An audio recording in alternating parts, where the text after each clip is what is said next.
All right, welcome to the future of e-commerce apps from Florida State Electric. My name's Keenan. I'm a senior here at NDSU, majoring in computer science. I was interested in this project because I like doing web development, so this kind of fit my interests. My name is Fletcher Fick. I am a senior, and I was interested in this project because I want to pursue a career in web development. My name is Colin Yago. I'm also a senior in the computer science department. I wanted to be part of this project because I was not familiar with the PWA concept and wanted to kind of tackle in on that new technology concept. And I'm Jeff Hansen. I'm also a computer science senior, and I was interested in this project because I'm interested in UI and UX design as well as web app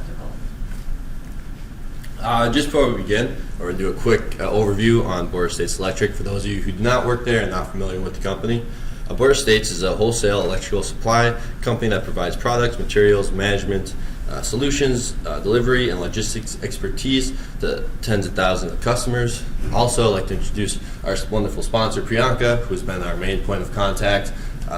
Meet up with her weekly, just making sure we're on the right track if we have any questions, and she helps us any way she can. So the problem is, Florida State has created a e-commerce app that works great on desktop, but is a little clunky on mobile. So what we are doing is creating a site that works on desktop, but also has a good experience while on mobile. And we are doing this by creating an e-commerce site, progressive web app, or PWA, that we'll get into later, that uses SAP Hybris as a backend and a JavaScript library called Spartacus as a front end. Then a quick little summary of what we're going to be going over. So we'll talk about some issues and risks that we've run into. We'll go over our main user stories. We'll talk about a quick summary of technologies used.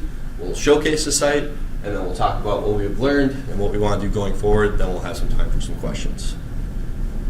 So some issues that we have run into so far is, first one would be SAP installation. So this just kind of boils down to everyone had the same environment. We're all installing it the right way or the same way, but we would all get different errors. We were never able to pinpoint why this was happening, but we got up on a VM that we all have access to, and it's been working smoothly so far. And then we come to Spartacus documentation. Spartacus is fairly new, so docs are being updated all the time. There's plenty of documentation on how to get it set up with SAP and how to really install and make sure that's working smoothly. When it comes to the UI and customizing the layout, we get a big coming soon. So it's been hard to figure that out. But what we want to do for the next phase of the project is get in touch with the Spartacus developers, because it is open source, and hopefully they can help us out with that aspect of the project. And then lastly, we have SSL issues. We had an invalid SSL certificate, and a lot of things that we do, pretty much everything, is based on having a valid SSL certificate, such as the way that SAP and Spartacus communicate is through API calls, and without a valid SSL, it blocks those calls. So we aren't able to get the back end talking to the front end, vice versa. And another so that's why our mobile experience isn't working right now, because it's not being able to be populated with the proper information. And also, we'll go over to Colin, and he can talk about the risk that we could possibly run into. Right, so with this project, we had to kind of come up with some just general risks that we thought we might be able to be running into. So a few of the ideas that we kind of came up with include number one, being a compatibility issue with a new framework and a newer SAP Hybris version that we were working with. Although the Spartacus framework, which we are using, recommends using 1905, Spartacus is still new and in development as well. So in the future, it could have some sort of implementation that we try to implement on, and it's just not compatible with what we're using for a back end. The second risk is kind of iterating the same kind of concept with Spartacus framework. It's still new, it's still developing, documentation is still being released. There's not a whole lot of documentation on it so far as how you actually make edits to their libraries. So we're kind of keeping tuned to that and trying to keep up to date with what they are publishing. The third one is creating a new recipe or some sample data for our backend. Currently, we're using just some given sample data given by SAP backend, and we kind of decided that for the purpose of the midterm, currently we're just going to roll with the sample data, and then post midterm here, we're going to actually start creating our own catalogs. And next, I'll pass it over to Fletcher to go over some of our user stories. Yeah, so these are main user stories that we are working on. So as first one, as a mobile customer, I like a shortcut to store on my phone. So if you've ever been on your phone browsing the internet, every once in a while you get a pop-up saying if you like to add a shortcut to your phone. This is 90% complete because we can do it. Keenan will showcase it once we go into the project, but as of right now, because of the SSL issue, we don't, there's a thing called a service worker, which we'll get into more, but that's not working, and that kind of what controls the prompt that it shows at the pop-up. So that's why it's at 90% complete, because once we get that figured out, it should be running smoothly. And then second, as a customer, I like to use the site when I'm offline. This is another 90% because it works, it just isn't populated with the right information because of the SSL issue. And then as a site admin, I would like to be able to create a new catalog. This is 40% because we are there, we're ready to do it. We just did not have the time to get that finished by the time this presentation was out. But going forward in the next phase, we should be ready to get that done. And then as a site designer, I'd like to modify the style and layout of the site. We can do this. We can do it a very basic way of just changing the global CSS variables and make sure the colors are right, make sure it looks like a Boris States website, but as of right now, it just looks like a template website, and we want to get away from that and make it an actual Boris States electric website. Now I'll go back to Colin, where you can talk about the user story points. All right, so as you can see on the screen here that we do have a assigned point system to each of these user stories. How we came up with this was we each kind of individually came up with our own number on a 0 to 15 point scale as far as level of difficulty of what we each individually thought it would be at, and we just took those numbers and averaged them out. So this is kind of how we figured out, all right, this is going to be a more challenging task and this one's going to be easier to work on. So with our first user story, as you can see, we rated that about 4 points. This is because to actually implement the shortcut, you just need to update the manifest JSON file for this PWA project, and as well as get the service worker up and running. So we're very close to having that completed. Right now, we're just kind of waiting on getting our actual SSL certificate authority. That way we can make that appropriate connection for the mobile experience anyways. So on our second user story point, we give them that a 10-point rating of this difficulty. Again, same kind of reasoning that the SSL certificate issue. So hopefully a lot of these issues that we are seeing right now will be alleviated once we communicate with ITS through NDSU and get our actual SSL. The third user story point, we got a 9-point rating. This is just, again, with the creating a new catalog for this SAP backend system. With that, we haven't actually had a whole lot of time of allocation to doing this part of it. Right now, we've just been kind of mainly getting it all stood up and kind of functioning in the basic way, so we've just been using the sample data. On our fourth user story, we rated that about 12 points with the modifying of the front-end styling layouts, and that's because there's currently no documentation from Spartacus as far as how to do this. We are able to make some manual edits on color pictures or logos, as you will, but that's about as far as we've gotten with that. Next, I'll kind of go through some of the technologies that we are interfacing with, primarily hitting on the PWA aspect. So for those of you who aren't familiar with what PWA is, it's Progressive Web Application. It's basically a concept to where you have a web site that allows you to interface with their application as if it's a native application from like an app store.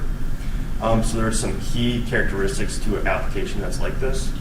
One of them being that it should be able to work offline. To do this, you utilize a service worker. Another key attribute is it should be progressive, meaning that it is able to work on any platform. And the way it's able to do this is because it's utilizing your browser.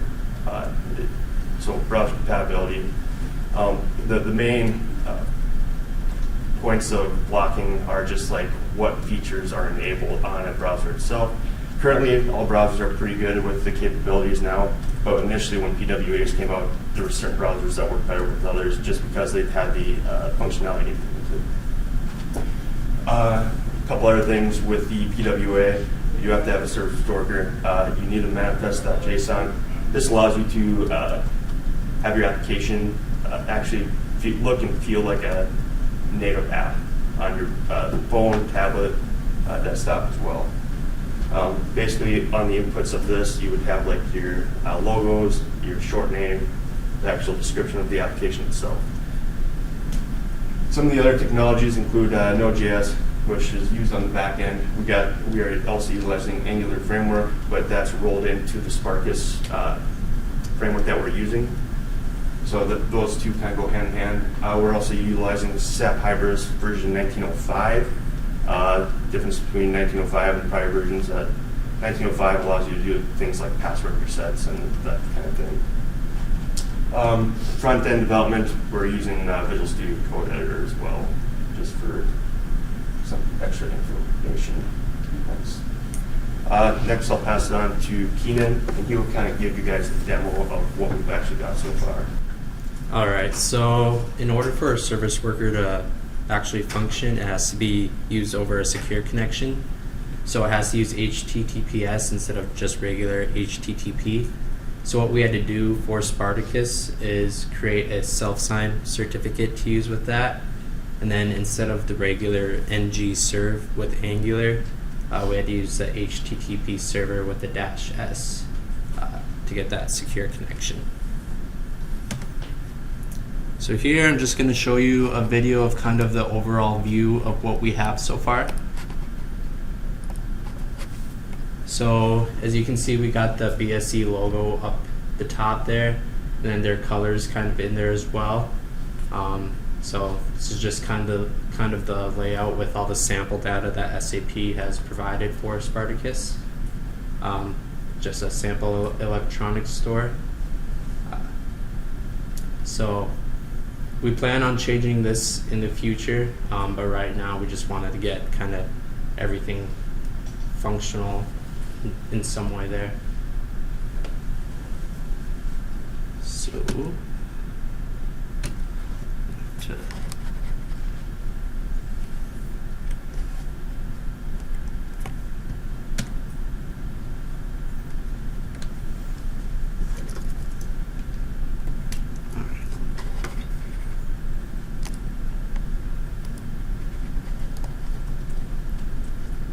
So this, oops, I don't know what's happening.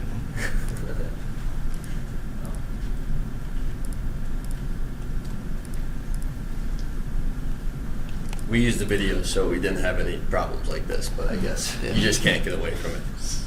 All right. So another main part of a progressive web app is a responsive design, because you want it to work on multiple devices and platforms. So I will show you that video of an example of it being responsive. So in Chrome you have the dev tool, so you can kind of resize it. So if I choose iPhone X here, shows you kind of how everything kind of shrinks to make it look a lot better for a phone versus what a regular desktop site would look like. And if you choose responsive, you can kind of see how it changes as you resize it here for like a tablet and then a regular desktop screen.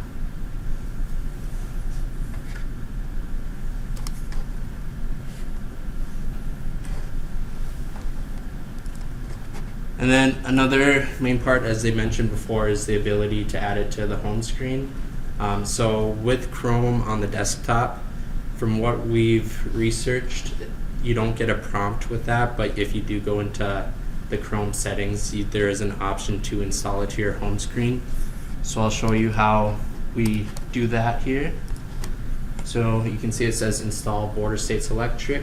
So if you install that, it kind of brings up its own standalone desktop app there. At the bottom, you can see we have the BSE logo there for its own standalone app. And then at the top, you have the blue bar. That's the theme color we set in the manifest file there for it.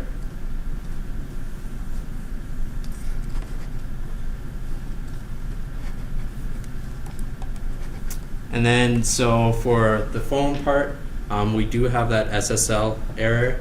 So we're not able to pull any data from the API request yet, but our manifest and our service worker are still there, so we can manually add it to our home screen.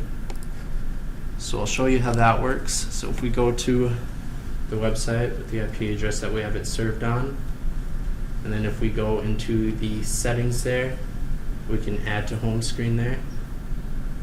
And that brings up the short name that we gave it, BSE, and then the logo we provided as well. And then when we automatically add that there, so then if we go to the home screen and open it up, it does come with its own splash screen there, which looks nice, and then you can see it is in full screen, which we also provided in the manifest file.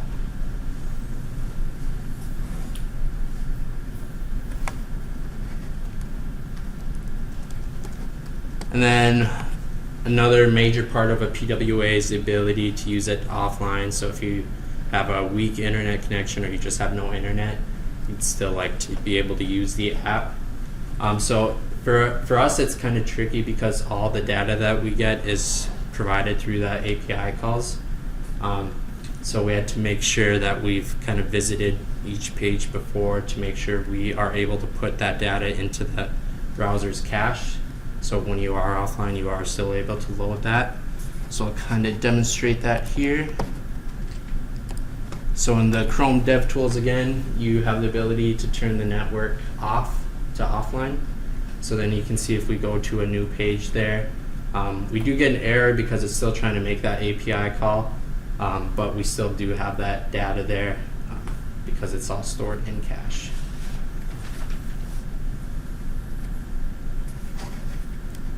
Then the next one, I'm just going to kind of show you how the manifest and the service worker look like in the Chrome DevTools there. So if we inspect it, and we go to the application tab, here, we can see the service worker is started and they're activated and running.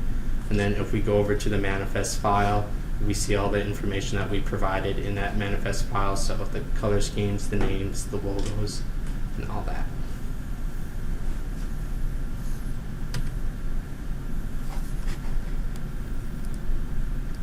All right, now I'll let Jeff take over with the kind of conclusion here. All right, so how did we get here and what have we learned? Well, it's kind of comprised of three major components. The first one is just looking into PWA and doing all our due diligence on figuring out what will be required, first what it is, then what is required and how we can pull this off and make it work for the sake of our own project. The second one was actually learning how to use SAP Hybris. Some of you here might actually be very familiar with that, given how popular it is and stuff, but we hadn't ever worked in e-commerce or anything. We haven't worked with SAP before, so that just kind of is an ongoing learning experience, just figuring out where to move things around, where to add things and modify them, and so on and so forth. And the third one was actually just integrating Spartacus with the SAP backend. Since it is new, since the documentation is spotty, it was a learning experience to be sure, and it was something that once we got it, we felt like we had a pretty good handle on what Spartacus is currently offering, at least kind of just in the most essential components. And then looking forward, also basically three things. Our first plan is to install SAP Hybris using a B2B recipe. What that means is B2B means business to business e-commerce, which is between companies and stuff like that, and usually have specific things like member requirement to be able to purchase and things like that. Right now ours is a B2C recipe because that's what the example template kind of laid out. So just to get it in line with BSED's intentions with the app, we were going to make a new instance with that B2B. The second thing is just to further explore the styling and layout options in Spartacus. Try to really get this thing looking like the example site and looking real sharp and good and everything. But There's actually an SAP application called Smart Edit we were going to look into, which we're not sure, positive if it works with Spartacus or if it works, in a WYSIWYG sort of way, but it's a promising thing that hopefully will make this a little less of a headache.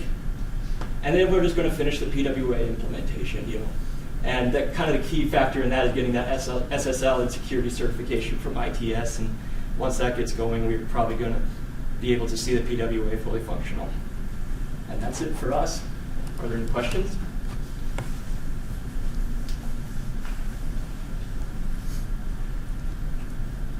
Anything you're worried about? Some of those risks we're worried about, just looking forward. Things always changing, kind of separate from each other, and just little things like that. But the way we have our implementation working now, there shouldn't be any major unknowns in anything. But that doesn't mean we're not going to be very careful about it anyway. So no, I don't believe so. Yeah, just follow off that. We're not worried about having we think we can get a working product out there. I think the one thing that we are though is having something that we can control what it looks like. Just making that limited access to documentation on the styling is is probably something our main worry as of right now.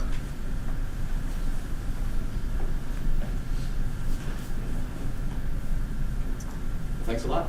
Thank you.